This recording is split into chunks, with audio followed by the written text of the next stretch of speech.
여러분, 평생 열심히 일해서 모은 은퇴자금 2억 원이 있다고 한번 상상해 보세요. 그런데 몇 년 뒤에 물가가 막 4배로 뛰어버려서 그 2억 원의 가치가 5천만 원밖에 안 남는다면 기분이 어떠실 것 같으세요? 아, 생각만 해도 정말 아찔하네요. 그죠? 이건 단순히 숫자 문제가 아니라 정말 내 인생 계획 전체가 송두리째 흔들리는 경험일 거예요. 맞아요.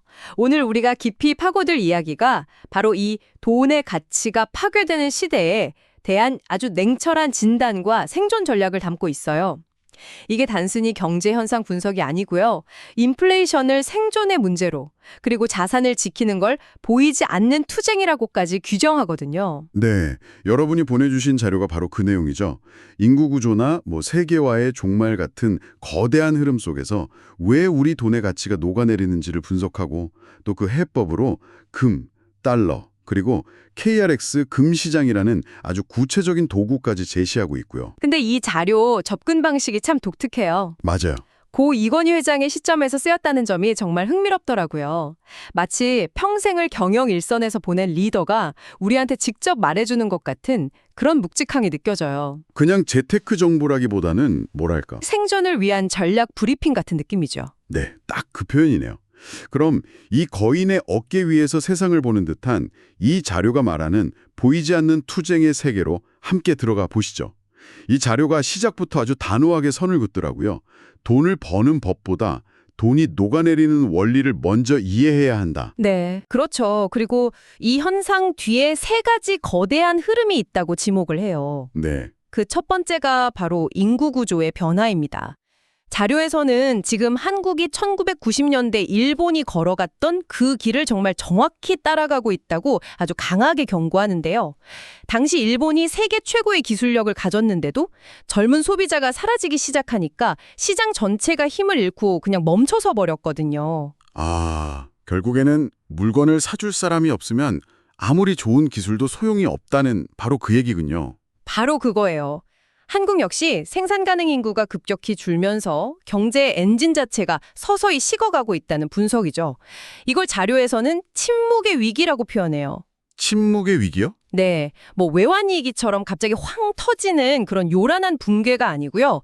혈압이나 당뇨 수치처럼 모르는 사이에 모든 경제 지표가 서서히 하지만 아주 확실하게 아래로 향하는 현상이라는 거예요. 와, 침묵의 위기라니. 정말 섬뜩한 비유네요. 그렇죠. 그래서 이 자료가 이건희 회장의 시점에서 기업들한테 던지는 질문이 그렇게 날카로웠던 거군요. 맞아요. 이건희 회장이 끊임없이 미래 먹거리를 고민했던 것처럼 이 글은 이렇게 묻습니다. 당신의 회사에 20년 뒤 고객이 존재하는가? 와, 이 질문에 자신 있게 예라고 답할 수 없다면 지금 당장 흑자를 내고 있어도 그건 그냥 망해가는 기업의 착시 현상일 뿐이라는 아주 냉정한 진단이에요.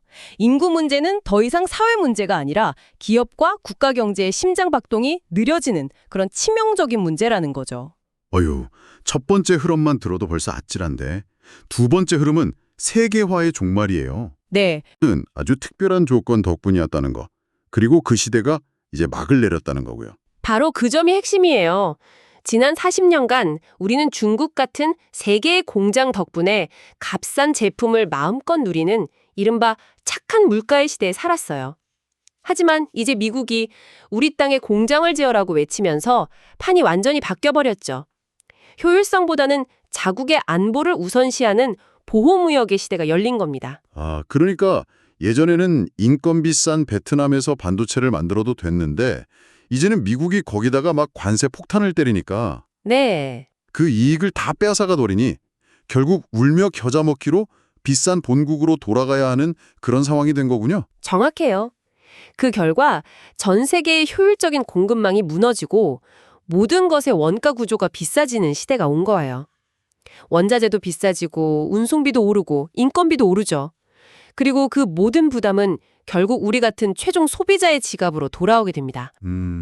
이 자료의 표현을 빌리자면 그 특별했던 시대가 끝나고 이제 인플레이션이 기본값인 시대로 들어섰다는 거죠. 기본값이요? 네, 더 이상 예외가 아니라 그냥 상수가 되었다는 선언이에요. 인구 엔진은 꺼져가고 수입 물가는 계속 오르고 정말 최악의 조합이네요. 그렇죠. 이게 자연스럽게 세 번째 흐름인 통화 가치의 하락으로 이어지는 거군요. 네, 필연적인 귀결이죠. 나라의 경제 기초 체력은 약해지는데 밖에서 사와야 할 물건들의 값은 계속 오르니까 원화의 가치가 떨어질 수밖에 없다는 논리예요. 자료는 환율 1,400원이라는 숫자가 단순히 외환 시장의 숫자가 아니라 한국 경제에 대한 외부의 신뢰조가 침식되고 있다는 명백한 신호라고 분석해요. 와, 환율을 국가의 체온이라고 비유한 건 정말 와닿네요. 정상 체온인 36.5도에서 조금만 벗어나도 우리 몸에 이장이 생기는 것처럼 환율이 급격히 흔들리는 게 그만큼 위험한 신호라는 뜻이군요. 맞아요. 체온이 오르거나 떨어지면 몸이 병들었다는 신호인 것처럼 통화 가치의 하락은 국가 경제의 근본적인 신뢰가 흔들리고 있다는 증거라는 거죠. 자, 그럼 정리를 한번 해보면 인구는 줄어서 경제 활력은 떨어지고 세계화는 끝나서 수입 물가는 오르고 그래서 결국 내 월급의 가치는 계속 떨어지는 상황. 네, 맞습니다. 듣기만 해도 정말 불안한데요. 보통 이런 상황에서 사람들이 본능적으로 찾는 피난처가 있잖아요. 바로 그래도 믿을 건 부동산밖에 없다는 생각. 아, 그렇죠. 그런데 이 자료는 바로 그 믿음이 가장 위험한 함정일 수 있다고 경고해요. 네, 인플레이션의 역설이라는 표현까지 쓰면서 아주 강력하게 경고하고 있습니다. 잠시만요. 그게 좀 이상하게 들리는데요. 보통 인플레이션 시기에는 돈의 가치가 떨어지니까 실물 자산인 부동산 가격이 올라야 하는 거 아닌가요? 그렇죠. 왜 반대가 될 수 있다는 거죠? 그 역설의 핵심이 뭔가요? 아주 좋은 질문이에요. 많은 분들이 그렇게 생각하죠. 그 역설의 핵심은 바로 금리에 있습니다. 자료에 따르면 부동산은 금리가 낮은 완만한 인플레이션 시기에만 가치가 올라요. 물가가 연 2%로 서서히 오를 때는 중앙은행이 금리를 낮게 유지하면서 시장에 돈을 풀 수 있고 그 유동성의 힘으로 자산 가격이 오르기 쉬운 환경이 만들어지는 거죠.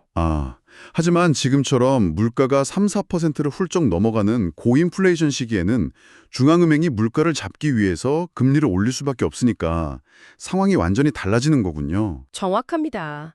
금리가 오르면 이 레버리지, 즉 빚의 힘이 역으로 나를 공격하기 시작하는 거죠. 과거엔 내 돈 1억에 대출 9억을 더해서 10억짜리 집을 사는 강력한 지렛대 역할을 했다면 이제는 금리가 오르면서 매달 수백만 원씩 내 돈을 빨아들이는 압박자산으로 돌변하는 거예요. 압박자산. 지금 주택담보대출 이자 때문에 힘들어하는 분들만 봐도 바로 체감이 되는 이야기죠. 생각만 해도 끔찍하네요. 안전자산이라고 믿었는데 알고 보니까 내 목을 조르는 자산이 될 수도 있다는 거잖아요. 그렇죠. 특히 자료는 현재 공식 물가 지표의 허점도 날카롭게 지적해요. 통계에는 부동산 가격이 빠져 있어서 정부는 물가가 안정적이라고 말할지 몰라도 실제 국민이 체감하는 주거비 부담은 상상을 초월한다는 거죠. 그 결과 가계부채는 위험 수위까지 올랐고요. 여기서 정말 뼈아픈 말이 나오는데 빚으로 만든 부는 세대를 건너지 못한다는 거예요. 빚으로 만든 부는 세대를 건너지 못한다. 와, 그 부를 자식에게 물려주기도 전에 시장의 금리가 먼저 가져가 버린다는 무서운 경고네요. 네.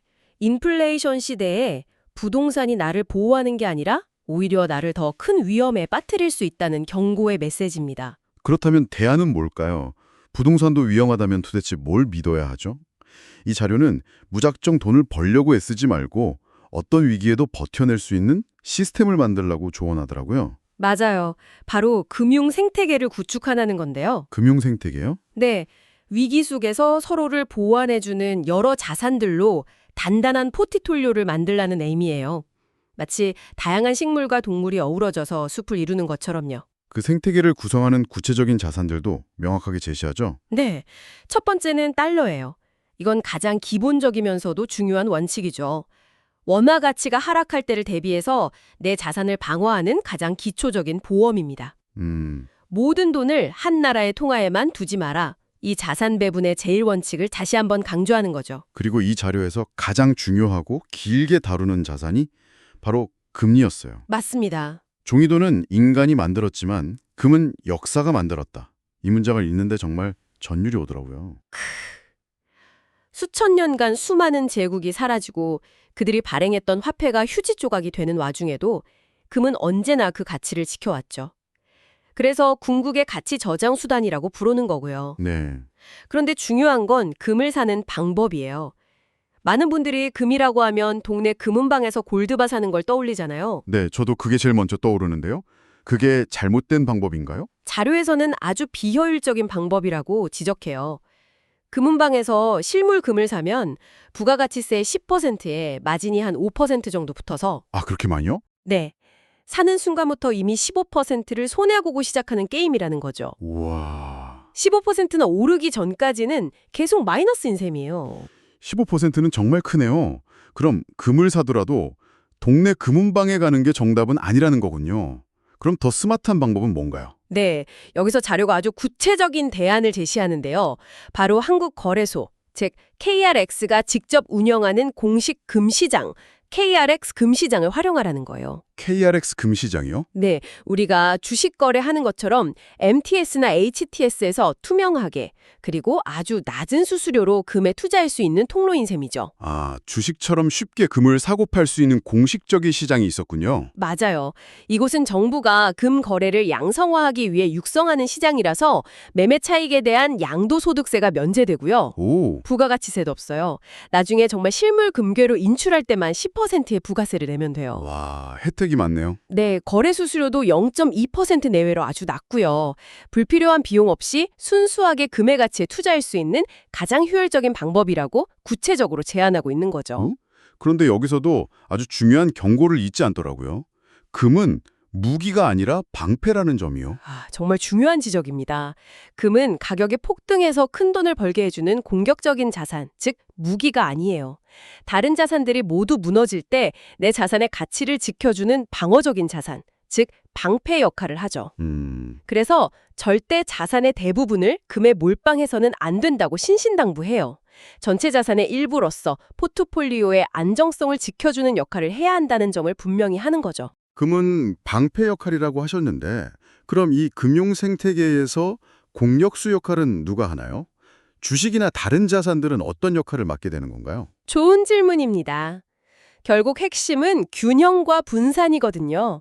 이 자료의 마지막 부분은 이 생태계의 본질을 설명하는 데 집중해요. 말씀하신 것처럼 달러는 원화 가치 하락에 대한 가장 기본적인 보험이고 금은 모든 것이 무너질 때를 대비한 최후의 방패죠. 네. 그리고 주식은 인플레이션을 이기고 자산을 성장시킬 수 있는 잠재력을 가진 공격수 역할을 하고요. 채권은 포트폴리오의 변동성을 줄여주는 안정적인 미드필더 역할을 할 수 있죠. 아, 각 자산마다 뚜렷한 역할과 포지션이 있는 거군요. 마치 축구팀처럼요. 정확한 비유예요. 이처럼 각기 다른 뿌리를 가진 자산들을 골고루 섞어서 하나의 자산이 무너져도 다른 자산이 그 충격을 흡수하고 보완해주는 시스템을 만들라는 거예요. 아, 당신의 돈이 한 방향으로만 움직이지 않게 하라. 이 조언이 바로 이 포트폴리오의 본질을 정확히 꿰뚫고 있는 거죠. 오늘 살펴본 자료의 메시지는 정말 명확하고 단호했어요. 인구 감소와 탈세계화라는 우리가 피할 수 없는 거대한 파도 속에서 우리 돈의 가치는 끊임없이 침식되는 시대를 살고 있다는 냉정한 현실 진단이었네요. 네, 그리고 과거의 성공 공식이었던 부동산이라는 안전자산이 더는 안전하지 않을 수 있다는 경고와 함께 이제는 단순히 돈을 버는 기술보다 내 자산의 가치를 지키는 지혜가 훨씬 더 중요해졌다는 강력한 주장이었죠. 그 지혜의 핵심은 결국 나만의 금융 생태계를 스스로 구축하는 것이었고요. 맞습니다. 달러로 통화를 분산하고 KRX 금시장 같은 효율적인 통로로 금이라는 역사적 방패를 확보하고 또 주식이나 채권 같은 다른 자산들에도 뿌리를 내려서 어떤 위기에도 흔들리지 않는 단단한 시스템을 만들라는 아주 현실적인 제안이었습니다. 이 자료가 마지막에 아주 의미심장한 암시를 남겨요. 어떤 건가요? 한국의 베이비붐 세대가 완전히 은퇴하기 전까지 우리 사회가 지금의 안정을 유지할 수 있는 짧은 시간이 3년에서 길어야 7년 정도 남았을 수 있다는 분석인데요. 3년에서 7년. 어쩌면 위기를 준비할 시간이 정말 얼마 남지 않았다는 뜻이기도 해요. 듣고 보니 정말 시간이 얼마 없는 것 같아서 마음이 조급해지기도 하네요. 이 분석을 바탕으로 오늘 여러분이 스스로에게 던져볼 질문은 바로 이것입니다.